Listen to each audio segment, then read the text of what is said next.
Good morning, students. So, in today's class, let us study about the Turkish invasions, or we can call it like the starting of the Delhi Sultanate. Okay, so with this, the rule of India by Muslims will start. So they make Delhi as headquarters. Okay, and the Sultan that is who is head of the empire. So or the Sultanate as Delhi as headquarters. So Turkish invasions will begin in the starting. This is how the Muslims enter into India from Turkey, and slowly they make Delhi as headquarters and how they have ruled India. So that we are going to learn. So in this chapter, we are first going to read how these people have entered India and later how the Delhi Sultanate has formed. So here Sultanate means the place where the Sultan starts ruling. So who is Sultan? Sultan is nothing but the ruler of the ruler of Muslim dynasty was known as Sultan. So let us see those things in the coming chapters. But here in today's chapter, we'll see how the Turkish invasions have occurred in India and how they have led to formation of Delhi Sultanate. So, let us start understanding the medieval period in India. So that means after the ancient period with civilizations and all, later we know that during the medieval period of India, the Muslim invasions have begun. So in the first chapter, we have understood that the medieval period in Europe, what was happening those days and all. Now, what was happening in India by this time? So that is very important. During the medieval times, that means the time period between ancient and modern history or ancient and modern period is known as medieval period. So for India, if you want to understand, the ancient period refers to all the civilizations and other religions like Hinduism and all, whereas medieval period includes the Muslims rule or entry into India, and modern period includes the British rule in India. So here the medieval history of India includes the entry of Muslims into India. Especially it began with the invasions of the Turks. So these people who are the Central Asian people, they have invaded India. So these Turkish people are the first people to come India. So by the end of 9th century, the imperial power of Abbasid Empire began to decline. So you know what is this Abbasid Empire? So Abbasid Empire was, it's a dynasty. Abbasid dynasty was a dynasty ruling the Muslims throughout India or the head of the Arab world. So this Muslim, this was Abbasid dynasty was controlling, or they were considering themselves as, or they were the rulers of the Islamic world. So what happened in Turkey and other places? Abbasid Empire slowly declined. That means it was slowly disintegrating in this Turkey and other areas, the Arab regions. And what happened after its decline? That region got disintegrated into several smaller Turkish kingdoms. So from this Abbasid Empire, suppose if you take this is all Abbasid Empire, this got disintegrated into small kingdoms. Okay, earlier they were all controlled as one empire. So Abbasid Empire was mostly it was a unifying force for all the Muslims. Now this empire, after the decline of Abbasid dynasty, got split into many such small Turkish kingdoms. So these Turkish rulers had served in the once mighty Caliphate armies. So who are these Turkish rulers? Sorry, who are these people as head of these small Turkish kingdoms? They are the people who were once serving to the emperor as armies. So who are this? See, I told you that the empire, which was very big and controlled by Abbasids, got disintegrated into small kingdom. So this is one Turkish kingdom. This is another Turkish kingdom. So this was another Turkish kingdom. So like this, it disintegrated. That means it got split into small kingdoms. Now there will be a ruler, right, for each and every kingdom. So now, who are these rulers actually? These rulers, once they have served the emperor or the Abbasids. Okay, when Abbasid the emperor was there, so they were serving this Abbasid dynasty as armies. So maybe you can imagine like, or you can refer it like, suppose now one Abbasid emperor is there, and under him he has many kingdoms. Now each kingdom he kept a in charge of army, for example, to look after the kingdom. So now these kings, these heads of armies, they have declared themselves as kings, and because the Abbasid dynasty got weakened here, so these military heads who were looking after the kingdoms, now they became the rulers. That means they were once serving the mighty, that means the great Caliphate armies. What is Caliphate? So this was, you have studied in the rise of Islam rule. I mean the rise of Islam, right? Caliphate. So Caliphate means that they are the people who are heading the Islam. So Abbasid was a caliphate which was heading the, or which was ruling Islam. So these caliphate armies were once ruling this, sorry, these kings who were ruling the small Turkish kingdoms, they were once the part of Abbasis or the emperor's armies. And two such example of Turkish states were Ghazni and Ghor. So I told you that there are many Turkish kingdoms, right? So one another important kingdom was such among this Turkish kingdom. If we want to take some examples, one example is Ghazni kingdom and another one is Ghor kingdom. So these rulers launched a series of invasions to Indian subcontinent, paving means leading, paving way for the establishment of Muslim rule in India. So for the very first time, the rulers of Ghazni and Ghor. So these were the first people from Turkish kingdoms to arrive India. So they have invaded India, in fact. You can call it as invasion. What is meant by invasion here? Occupying for a particular, I mean, going on a war with some place for its wealth and other reasons. So these people are the first people to invade India. And in India, what was happening by this time? Let us see now. So India, the decline of Gupta Empire happened.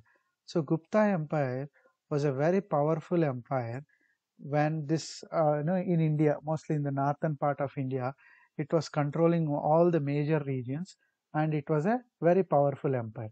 By this time, Gupta Empire got declined in India, and there was the next notable ruler in India was Harshavardhana. So after the decline of Gupta Empire, so again one more dynasty was ruling the northern parts of India, that was called Vardhana dynasty. So and to this Vardhana dynasty, a great king was there, emperor was there, his name was Harshavardhana. So Harshavardhana, after Gupta Empire, Harshavardhana was a very important ruler who was ruling India, and his rule reigned from 606 to 647 CE. So after the death of this final and notable and important ruler Harshavardhana, his kingdom, his Vardhana kingdom, disintegrated into several small territories. So unlike Turkish in the Central Asia, even in India, powerful empire got declined, and after that one more dynasty came to rule India, northern part of India, which was Vardhana dynasty. Even that dynasty got disintegrated. So as there was no powerful king or emperor, even in India, the kingdoms got separated from empire and they also got disintegrated. And so who are heading these small kingdoms even during those days? Feudal lords. That means, see, these feudal lords are generally the people who control the land and other taxation process and other such things in each territory. So they became heads of these territories now. When once after the death of Harshavardhana, the northern part of India got split into small kingdoms, and each kingdom was headed by a feudal lord.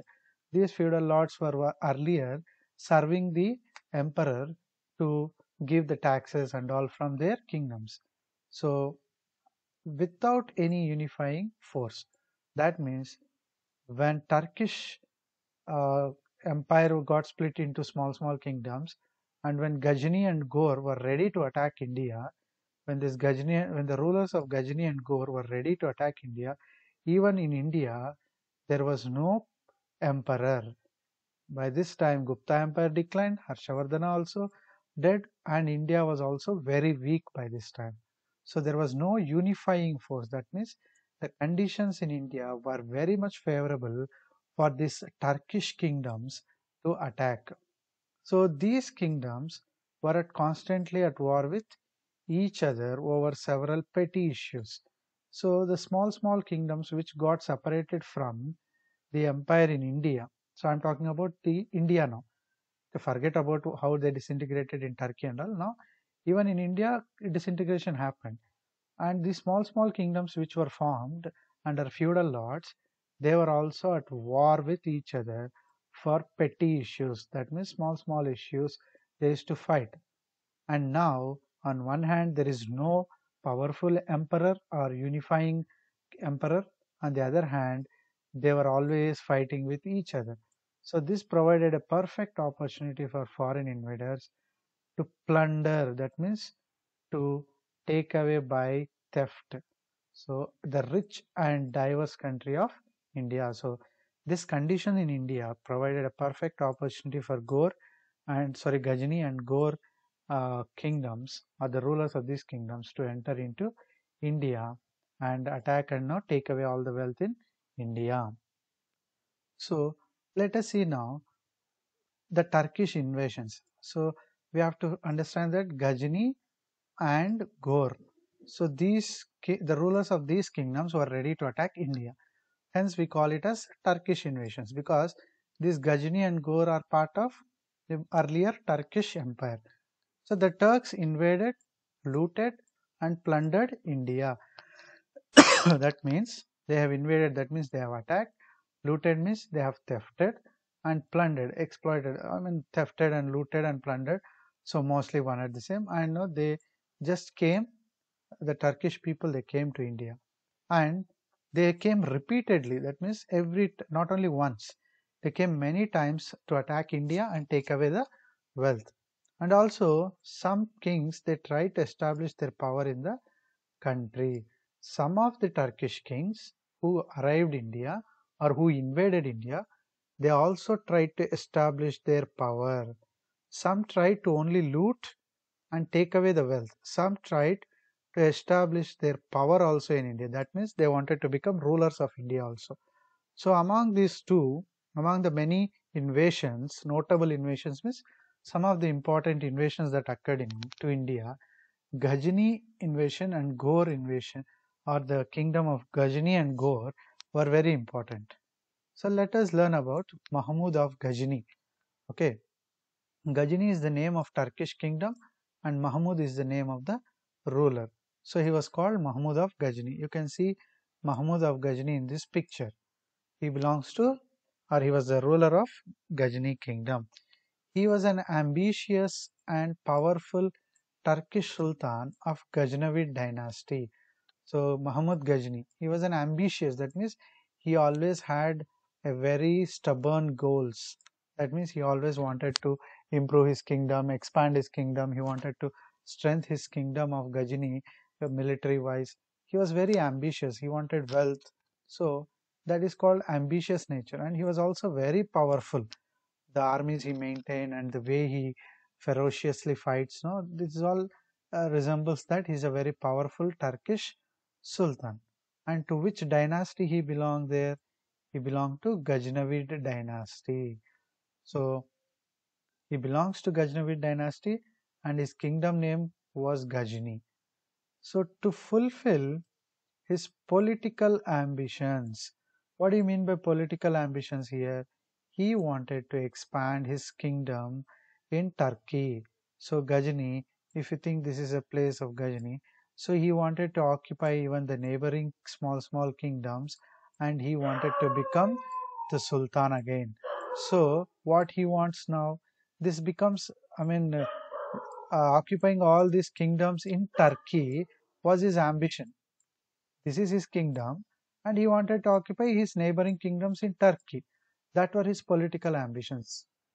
What he did for that, Sultan Muhammad needed money. So, to expand his empire, to expand his kingdom in Turkey, he was need of money. So, why he needs money? Because he needs to maintain armies. He wanted to build a powerful army.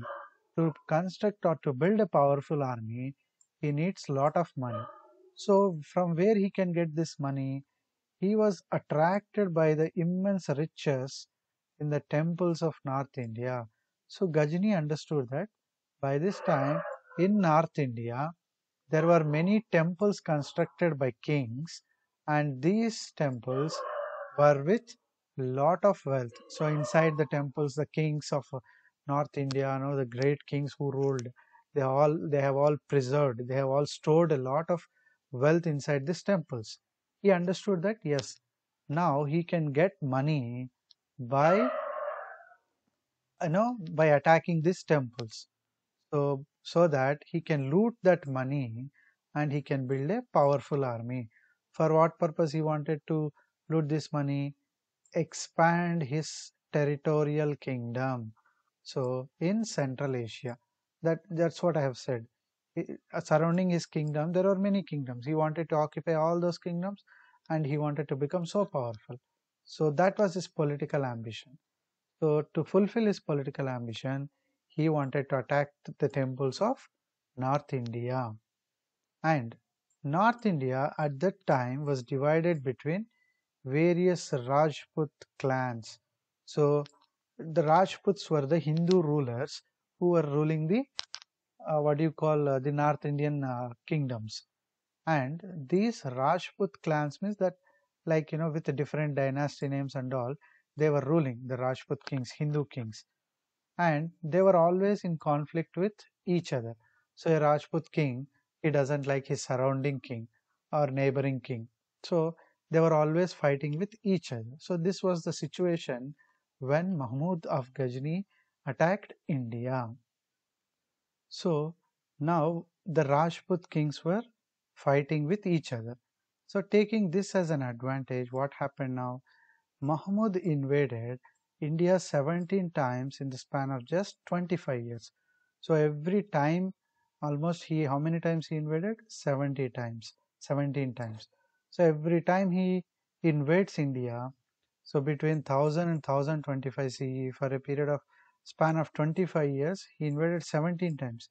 And every time he comes, he take away a lot of wealth from the temples of North India. And he even faced resistance from King Jaipal and later his son Anandapal. So when Mahmud was attacking, what were the kings doing in India? They were fighting, of course. But is there anybody who fought with this Mahmud? Did anybody at least give some kind of resistance to this Mahmud? Yes, they were there. So who are those people? So let us study the Battle of Vaihind. So two battles take place which were known as Battle of Vaihind 1, Battle of Vaihind 2. For example, you take this as India, and so this part is and all Afghanistan. I know this is Pakistan and all. So what happened? Mahmud of Ghazni invaded like this through Kabul. So from Punjab to Afghanistan, there was a dynasty by name Hindu Shahi dynasty.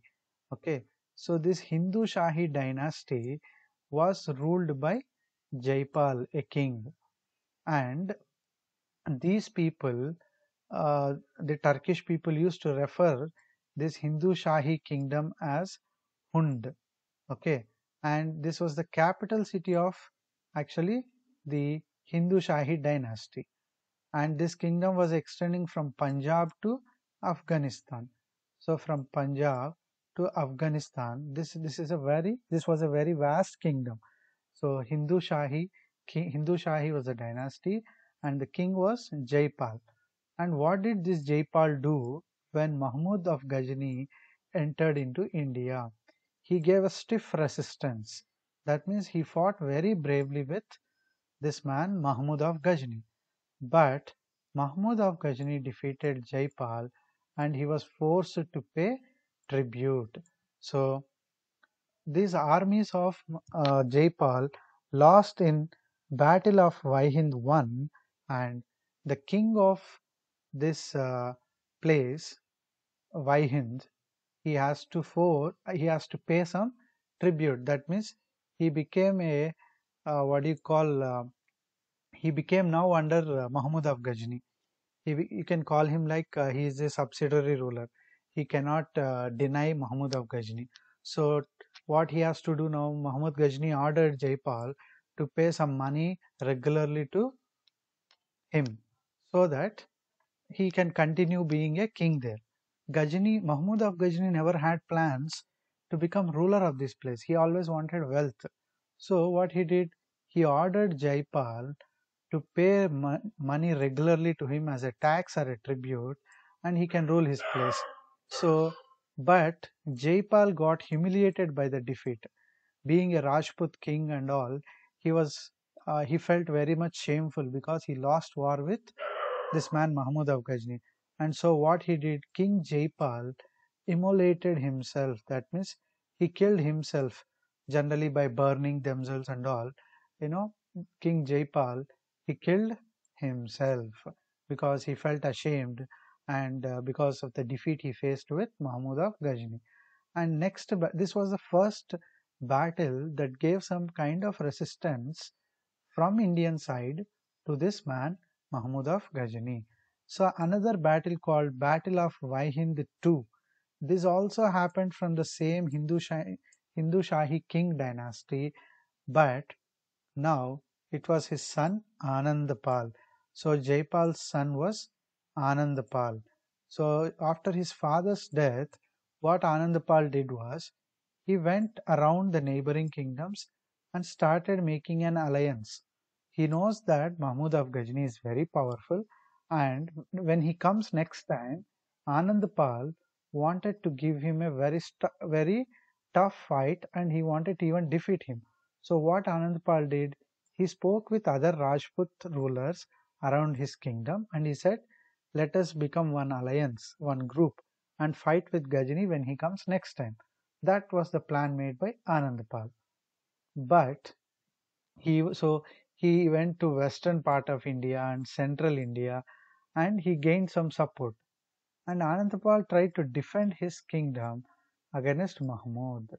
So by asking support from the rulers of western India as well as the central India, Anandpal wanted to make a group or alliance, and with this alliance, he wanted to defeat Mahmud of Ghazni.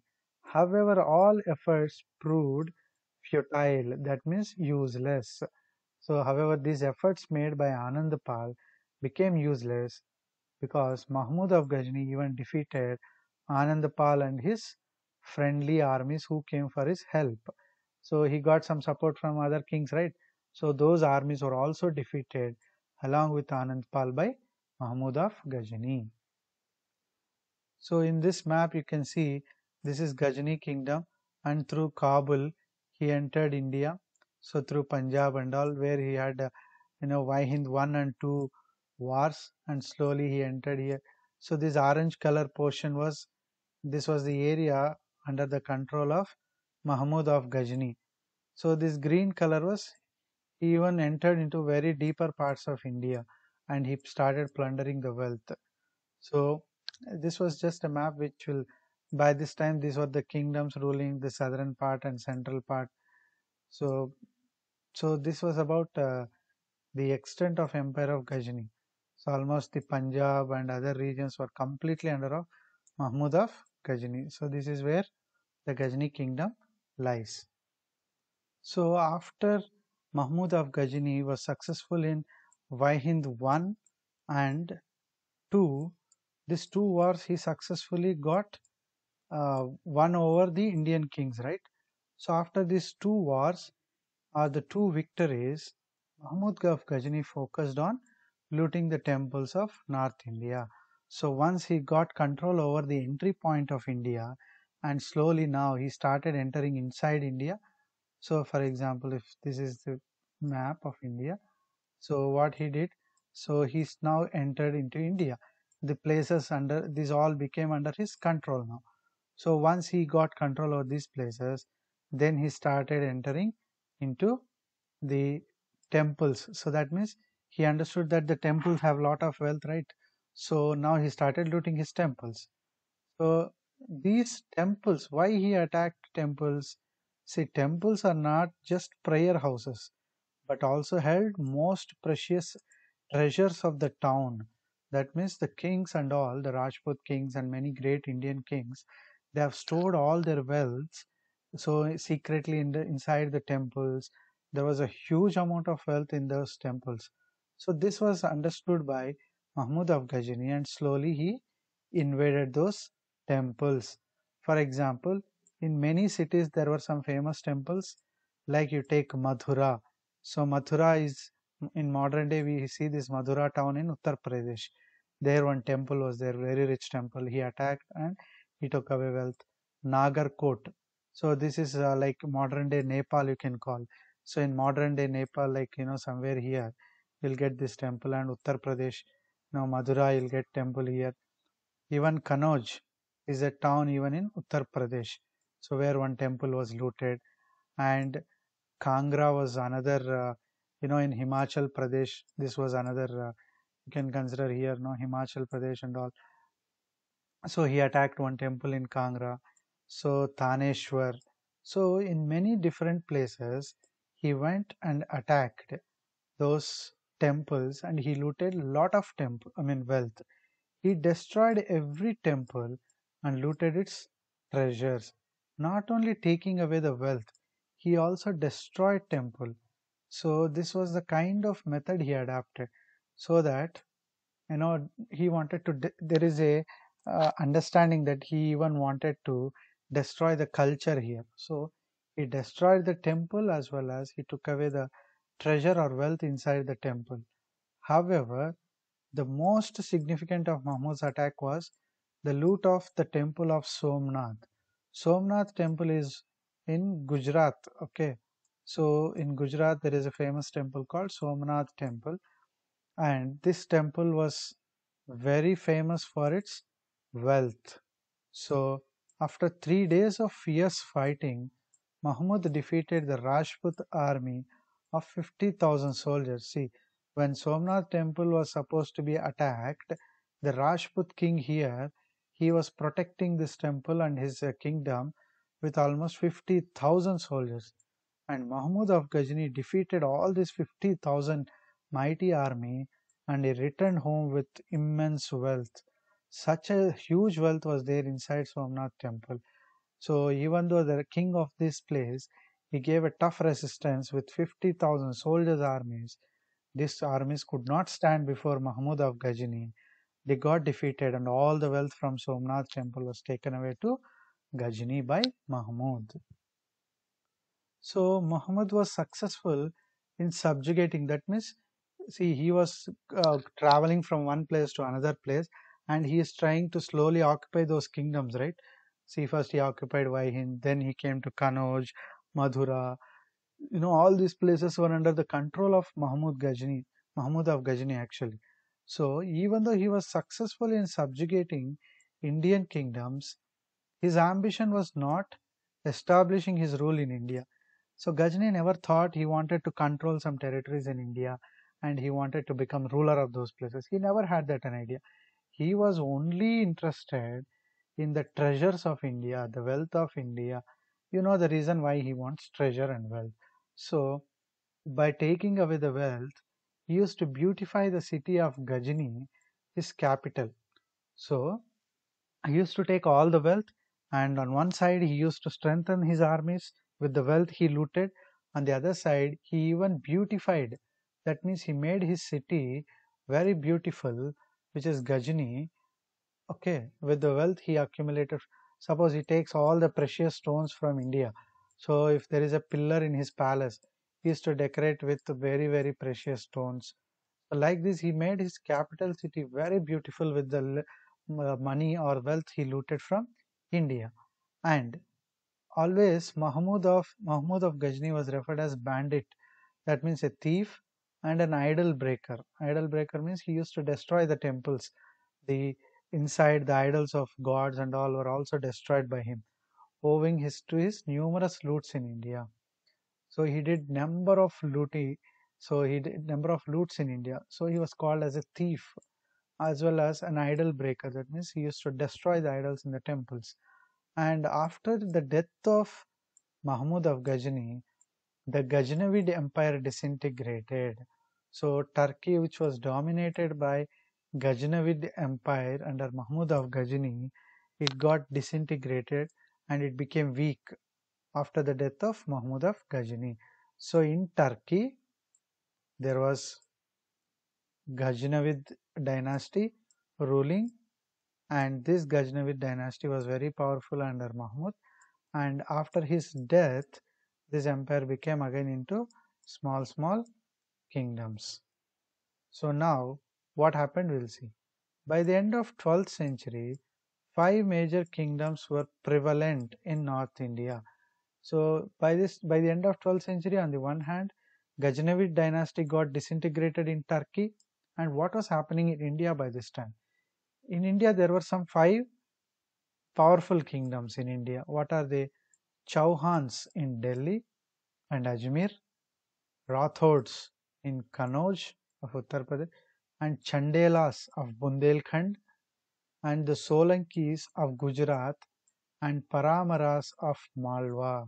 So Chauhans, Chandelas, Rathods, Solankis, and Paramaras. These people were the 5 powerful dynasties that were ruling 5 powerful kingdoms in India, especially in northern part of India.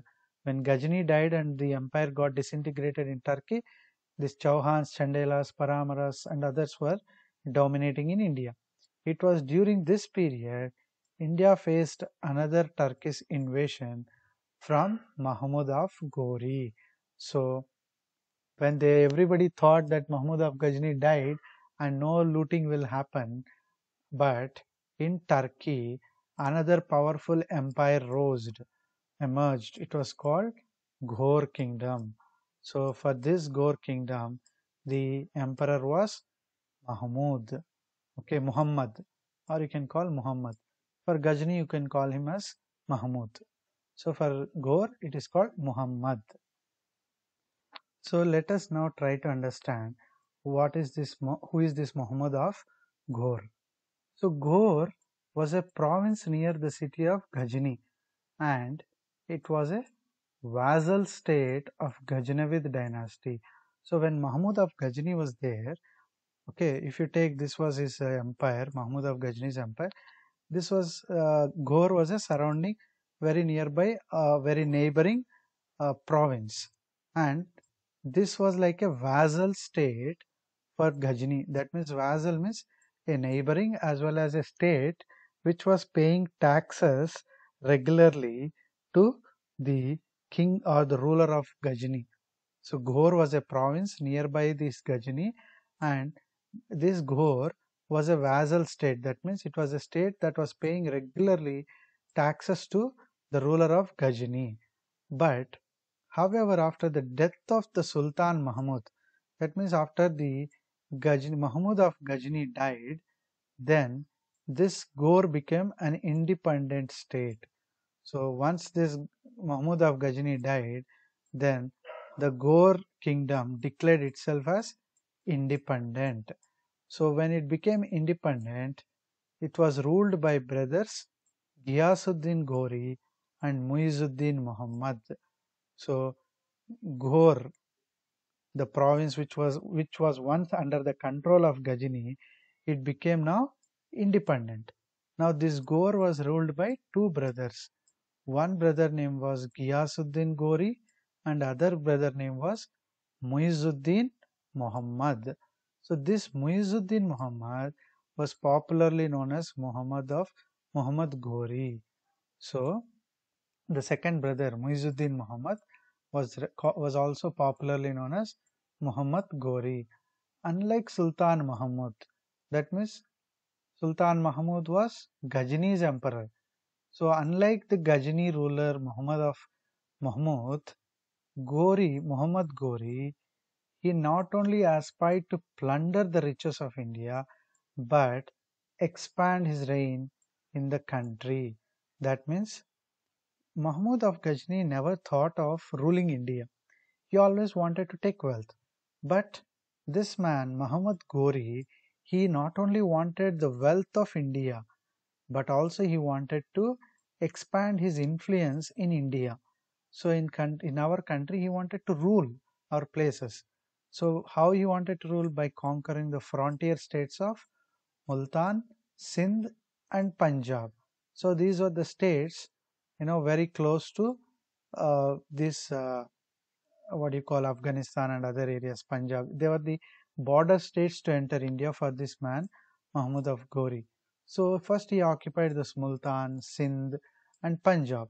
In his quest to conquer North India, he came into conflict with Prithviraj Chauhan. So if you look at, for example, you take this as India map. Sorry. Okay. So this as India map.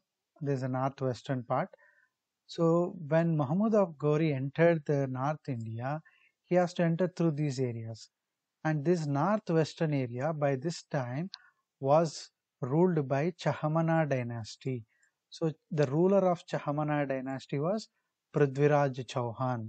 And Mahmud of Ghori had to face two battles with the ruler of Chahamana dynasty, who is Prithviraj Chauhan. He was a Rajput ruler, and the two battles were referred as First Battle of Terrain and Second Battle of Terrain. So what is this Terrain? So Terrain is a place in Haryana region. So in Haryana region there is a place called Terrain. So Mahmud of Ghori was entering through this place, and being the ruler of this entire northwestern part of India, Prithviraj Chauhan fought two battles with Muhammad Ghori. In first battle of Terrain, Prithviraj Chauhan, who was the Rajput ruler of Delhi and Ajmer, so the northwest part almost covers Delhi and Ajmer also.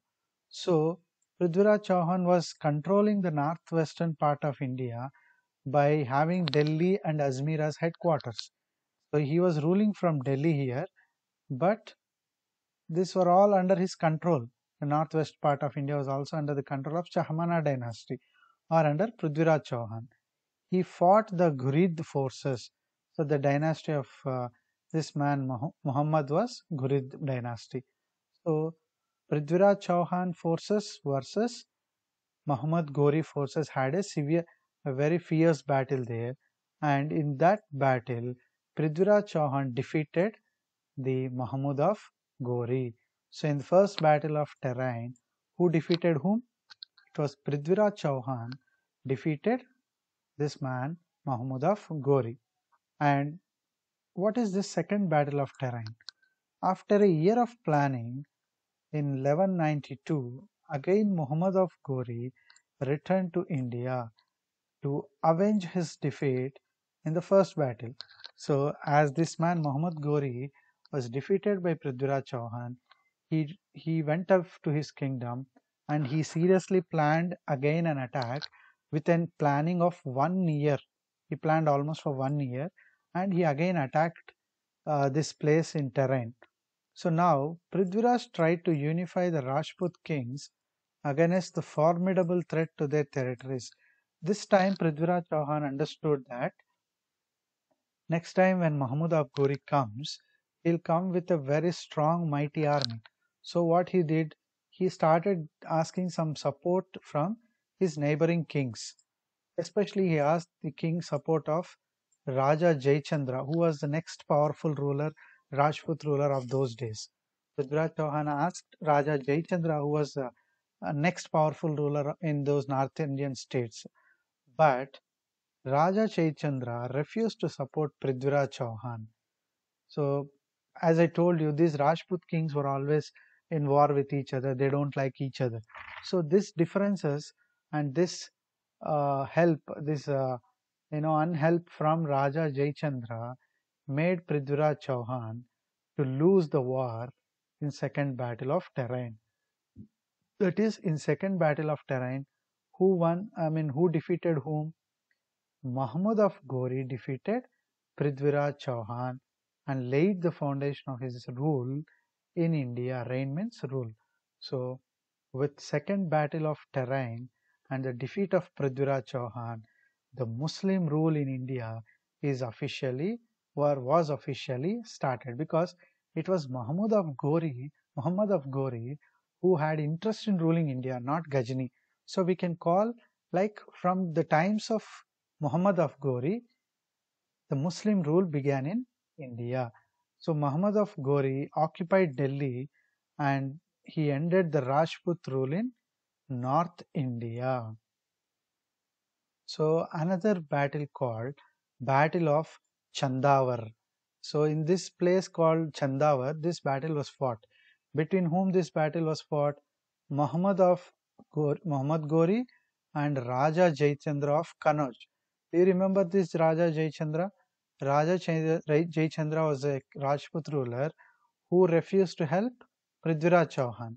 And this Raja Jayachandra was the ruler of Kannauj in Uttar Pradesh. Now, this man Muhammad of Ghori, he attacked even Raja Jayachandra and defeated him in the battle of Chandavar. And after this battle, he gave Muhammad control over most of his northern India and strengthened his position in India. So, not only occupying Delhi and Ajmer, this man Muhammad of Ghori, he even occupied Kannauj in Uttar Pradesh, modern day Uttar Pradesh, and he defeated Raja Jayachandra, who earlier refused to help Prithviraj Chauhan, and almost the northern India was now under the control of Mahmud of Ghori. So these three battles were very important in Indian medieval history. They made the Muslims to begin their rule in India.